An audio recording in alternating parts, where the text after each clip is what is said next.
Hello，各位好，我是 Revision Lab 修诊所的阿修，欢迎来到我的频道。如果你是第一次看我们影片，记得先点击下方订阅按钮，再打开旁边小铃铛，这样每次有新影片，你都会第一时间收到通知。也帮我按个赞，让 YouTube 知道你喜欢这种类型的内容。谢谢大家，我们现在正式开始。好，讲到战争，你脑中第一个浮现的画面是什么？可能是枪林弹雨，可能是战术地图，对吧？但如果我跟你说，要解开现代战争最深层的谜团，关键线索可能不是藏在国防部的机密档案里，而是藏在一堆看似无聊的行政文件，甚至是报账单里面，你相信吗？今天我们要来聊的就是这个。我们要分析的内容是来自普林斯顿大学一位专门研究国际冲突的教授，他花了将近20年的时间，深入那些全世界最混乱、最危险的地方，试图用数据来回答一个最根本的问题：在充满谎言和迷雾的战场上，我们到底要怎么找到真相？我们马上来看第一个就足以颠覆你所有想象的案例。OK， 我们直接来看这一张图，这是在讲2006到2010年美军在阿富汗的一个状况。当时美国政府底下一个叫 USAID 的机构砸了整整5亿美金，推动一个大规模的援助计划。目标听起来非常合理，帮助地方发展，连结地方跟中央政府，削弱塔利班的影响力，最终带来和平。这逻辑听起来完全没有问题，对吧？花钱收买人心嘛。但是数据跑出来的结果真的会让你下巴掉下来。大家看这张图，黑色的长条代表有拿到援助计划的地区，白色的是没有拿到的。结果在计划开始之后，那些拿到大笔援助的地区，暴力事件的数量竟然每一年都比没拿到的地区还要高，而且这个差距是逐年扩大。这真的完全违背我们的直觉。花了5亿美金，不止没买到和平，反而像是提着一桶油去救火，让冲突的火烧得更旺。这就带出了我们今天最核心的问题：为什么？这到底是哪个环节出错了？这背后是不是有什么我们一般人完全没看到的隐藏逻辑？在这种资讯极度不对称、真假难辨的战场上，如果我们只看表面的数据，就很容易做出完全错误的判断，就像这个援助越多，暴力越多的吊诡结论一样。所以我们需要一套更强大的分析框架来帮助我们看透这些战争的迷雾。接下来我们就要来介绍3个超级重要的原则。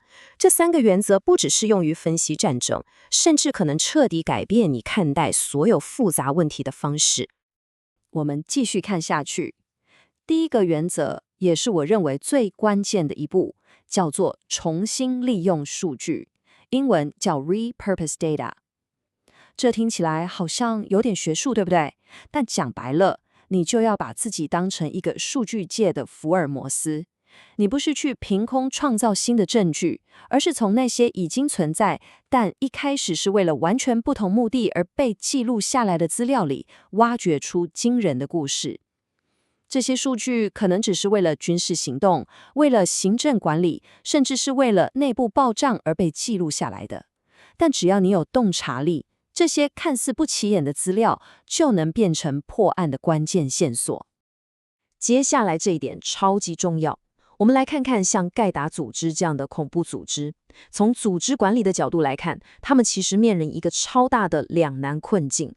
你想想看，如果你是宾拉登，你要达成你的政治目标，你就必须授权给你底下在世界各地的行动人员，因为你不可能每件事都自己来，对吧？但问题是，你要怎么确保这些在外行动的人会完全按照你的意思去做事，而不是拿了钱就乱搞一通，甚至背叛你？最好的方法其实就是建立一套官僚制度。没错，就是你我每天在公司里可能很讨厌的那套，要求他们写报告、做预算、出差要报账。但这样做又会产生一个致命的风险，所有的文书作业都会留下证据，一旦被敌方截获，整个组织的网络、人员、计划就全都曝光了。这就是所谓的恐怖分子的两难。你可能会觉得，哈，恐怖分子耶，不都是那种充满理想、视死如归的狂热分子吗？怎么会跟我们上班族一样，要处理这些鸟事？现实往往比电影演的还要荒谬。大家看画面上这句话，这是盖达组织的2号人物萨瓦利写给也门一个分支的信。这封信后来被美军找到了，内容真的会让你笑出来。他不是在讨论什么伟大的公祭计划，而是在痛骂对方的费用报销报告，也就是 expense report， 做得有够烂。信里面洋洋洒洒列了11点缺失，巨细靡遗地教对方怎么填报账单。结果那个也门分支的头直接被惹毛，回信说你要管这么细，老子不干了。然后他就真的退出了。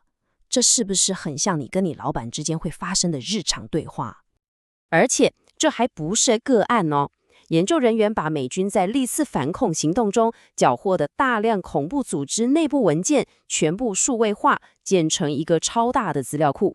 这些文件原本的用途是为了追踪和锁定目标，但当你换个角度，用组织管理的眼光一看，我的天，这根本就是恐怖分子版的 PTT 抱怨版，里面充满了各种鸟事。一下有人抱怨总部乱改攻击目标，害他们白忙一场；一下有人为了几块钱的差旅费，在信里吵得不可开交。最扯的是，还有人写信去总部投诉，说另一个训练营的帐篷里居然有人装了没经过批准的冷气，要求总部下令让他们把买冷气的钱吐回组织的中央金库。甚至在伊拉克的分支，因为高层指令变来变去，底下的战士竟然联合写信，要求总部提供一份白纸黑字的标准作业流程，也就是 SOP。 这告诉我们什么？重点来咯，这告诉我们，其实这些恐怖组织远没有我们想象的那么神秘、高效、团结。他们就跟任何一个运作不良的大公司一样，充满了内斗、沟通不良和官僚问题。当我们了解到这一点，我们对他们的真实威胁才能有更客观、更准确的评估，而不是自己吓自己。这就是从意不想到的数据中找到故事的惊人力量。好了，刚刚我们看到，从组织内部文件这种直化的数据里，可以得到很多深刻的洞见。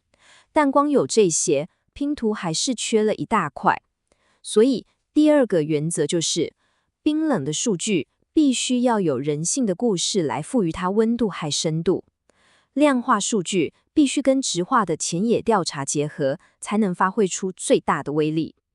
接下来我要讲一个发生在菲律宾南部乡村的真实故事。这个故事完美的诠释了为什么田野调查这么重要。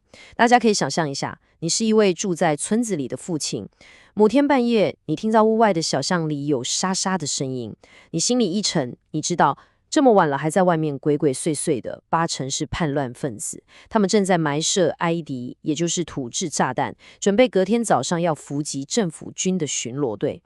这时候，你面临一个天人交战的抉择。如果你打电话去告密，巡逻队是安全了，但万一被邻居或其他人发现，叛乱分子肯定会来找你跟你家人的麻烦，你女儿可能会变成孤儿。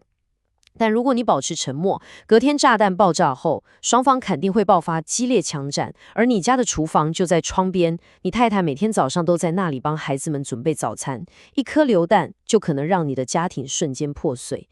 你彻夜难眠，不知道该怎么办。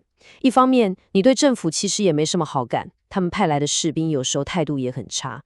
但另一方面，上个月政府军护送了一些援助物资进来，给村里的小学送来了新的课桌椅。你女儿终于不用再坐在地上写字了，你心里其实很感谢这一点。所以你到底该怎么选？这个故事就是透过长期的田野调查，跟当地人深入访谈才得到的。它揭示了一个光看数据绝对看不出来的复杂人性动态。重点来了，从这个故事，研究人员提炼出一个可以被验证的赛局理论模型，叫做暴力均衡点。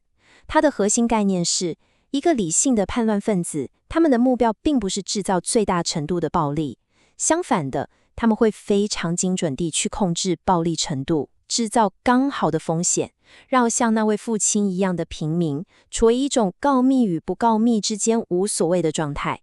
因为如果他们制造的暴力太多，让平民觉得生命受到严重威胁，那平民告密的动机就会大大增加，所以他们会把暴力控制在一个临界点之下。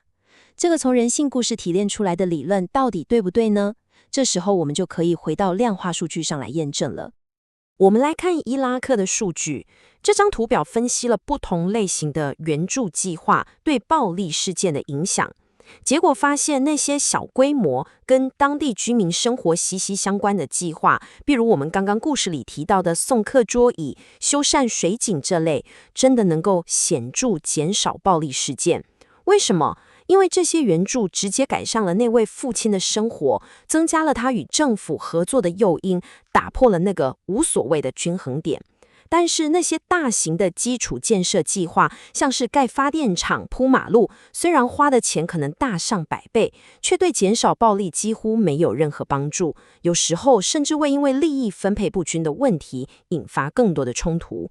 你看，这个数据完美验证了我们从菲律宾那个爸爸的故事得到的洞见：真正能改变赛局的是那些能打动人心的小确幸，而不是那些遥远的大建设。而且这个效果甚至可以被精准地量化。研究计算出，在伊拉克平均花费10万美金在这种小规模的社区援助上，就可以有效地预防一次战斗事件的发生。10万美金听起来好像很多，但你跟一场战斗可能造成的生命和财产损失相比，其实是非常非常划算的投资。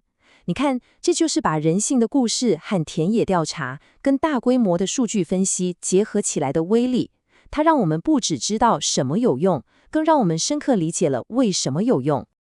好，我们有了挖掘数据的能力，也懂了结合人性故事的重要性。但还有最后一个，也是最高层次的原则。如果忽略了这一点，前面做的努力可能全都白费。第3个原则就是，你追求的目标应该是赢得整场战争，而不只是打赢一场又一场的战斗。这边我们要先分清楚2个很容易搞混的概念：战术成功和战略成果。这就像盖房子一样，战术成功就像是把每一块砖头都砌得非常完美，把每一面墙都砌得非常漂亮。这些都是可以量化，可以立即看到成效的短期胜利。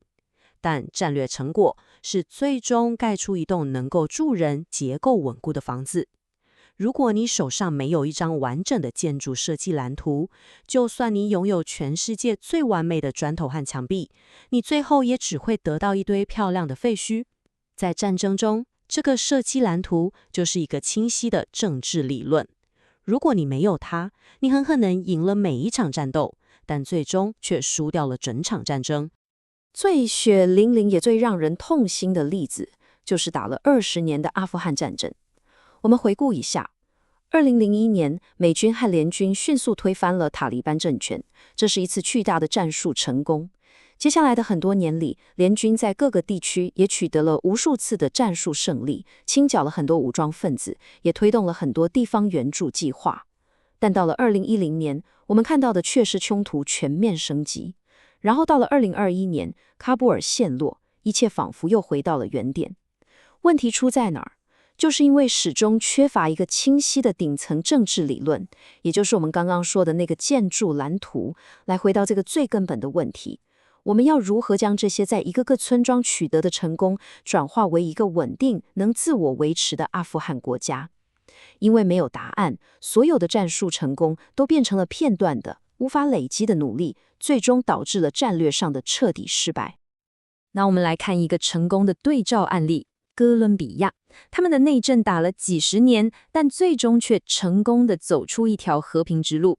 他们的做法就是把一系列的战术行动都放在一个长期连贯的政治战略底下执行。大家看这个时间轴，第一步从2001年开始，政府先对左翼叛军 FARC 施加巨大的军事压力，这是战术施压。接着到了2005年，政府做了一个关键的政治决定，解散了当时民怨极大的右翼准军事部队，这等于是向对方释出善意，移除和平路上的一大绊脚石。再来，利用军事优势，成功把 FARC 逼到偏远的丛林地区，形成战术上的僵持。这个僵持不是目的，而是手段，是为了创造谈判的条件。最终，当条件成熟时，双方在2016年签署了历史性的和平协议。所以哥伦比亚成功的关键到底是什么？就是他们有一个非常清晰的政治理论，也就是那张建筑蓝图。他们知道单靠军事是无法彻底消灭 FARC 的，所以他们的战术目标不是歼灭，而是施压。持续的军事压力是为了帮政治解决方案争取时间。在这10几年的僵持当中，有2件关键的事情发生了改变。第一， FARC 的领导人逐渐意识到，他们在军事上是没有希望获胜的，而且每天躲在丛林里的日子也真的受够了。